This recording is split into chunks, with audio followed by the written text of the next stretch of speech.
Right, so we're on the 2nd of December in our Advent storybook.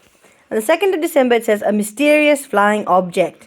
You have to make a Winston finger puppet. Again, you don't have to do this today or have to do it at all, really. It's completely optional. Right, let's read it. Are you ready? A mysterious flying object. So what happened in chapter 1? Who remembers? A little boy went to post his letter. There's a little boy called, what's his name? Oliver, yes.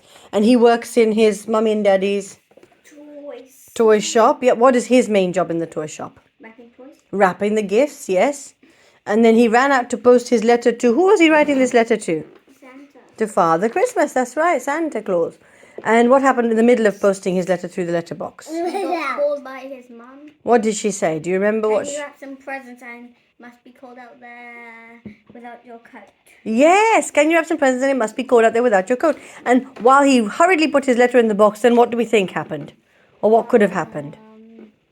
Something was living inside the box. Gianna thinks something was living inside the box I think and pushed the letter back out again. I might think Or it had two there was a holes. big hole.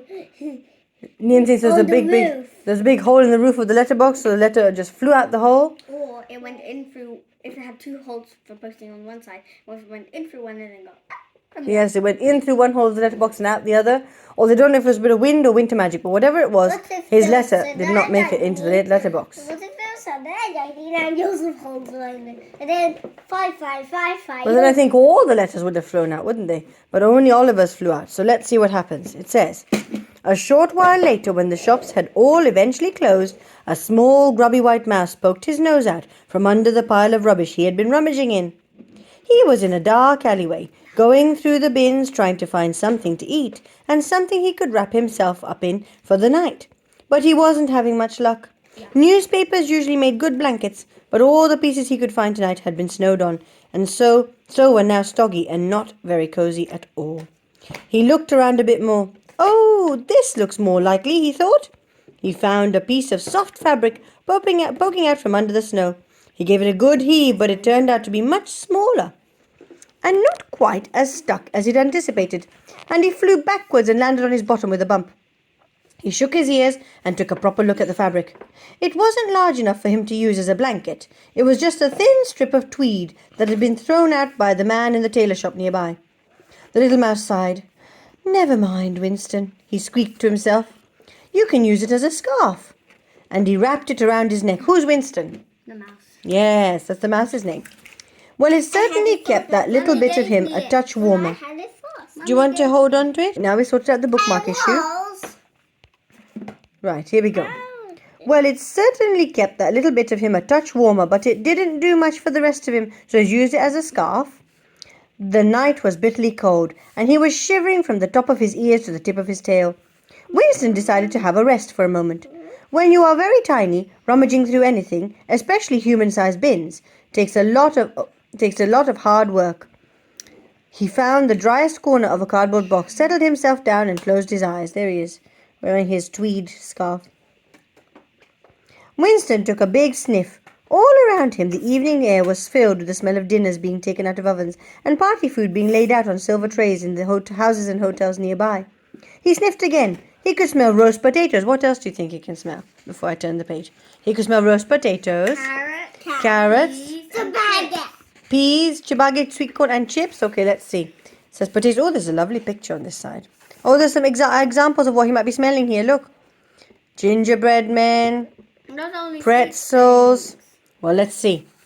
Oh, okay. Potato. It said on this side, roast potatoes and tiny fancy canapes, fresh bread and cheeses of all levels of delicious stinkiness.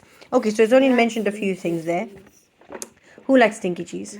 Nice. And you. Also, they say, and me, yes, I do like cheese. There was a little tickle of treacle pudding on the air, and a whiff of jam roly-poly pudding so good that Winston wanted to roll himself up in it. His stomach groaned, and so did he. None of that food would find its way to his tummy. He needed to find something that he could nibble on now, and more importantly, somewhere warm and dryish to sleep. But where? He looked everywhere in those bins, and there was nothing useful or edible in any of them. He'd have to try elsewhere. He stood up and shook the fresh snow from the top of his ears. He was just about to clamber down from his perch when he heard a whooshing sort of sound coming from behind him. He turned around to see what it was. Probably a pigeon looking for something to eat too, he thought, but saw instead a flat brownish object flying straight towards him. What do you think this flat brownish object is? The letter. Oh, yes, I think you could be right. Before he could wiggle a whisker, the object crashed into him, sending him flying through the air, and he landed head first in the freezing cold snow. There he is dreaming of all the delicious food, and then he gets hit by this letter that's flying through the air. Oh, that's our task now. Let's see. It says, make a Winston finger puppet. It says, here's a way to make your very own little Winston chum. You can stick him on your finger or pop him in your pocket and take him anywhere you go.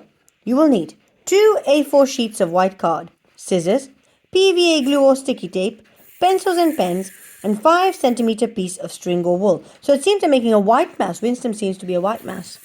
It says you want to start by cutting out these 4 shapes from your card. In the picture of the book, he is a white mouse. That's right. Now they haven't shown us which 4 shapes, but you've got to cut out 4 shapes from your card. Ask your grown-up to help you. First of all, you need to create Winston's body. Find a medium-sized cereal bowl and place it on your card. Oh, he's telling us the shape now. Look, it's saying you find a medium-sized cereal bowl, then you take a pencil and draw a circle around the bowl and carefully cut out the circle on your card. And then the second shape is for holding Winston in place when he's on your finger. So it's very important. You want to draw a square shape on your card. And the sides of it have to be roughly this length of your second finger. So if this is your second finger, they need to be about as long as this, your square, one side of the square. And then you carefully cut it out. The final shapes will be Winston's ears. For these, you want to find bottle top and use it to draw 2 circles and carefully cut those out. Then you fold the circles about a quarter away from the bottom, and now you have all the things you need to put Winston together. You take this circle for Winston's body and you wrap it round. Make a single cut from the edge to the center and roll it into a cone shape. And then it's thin at the top but wider at the bottom.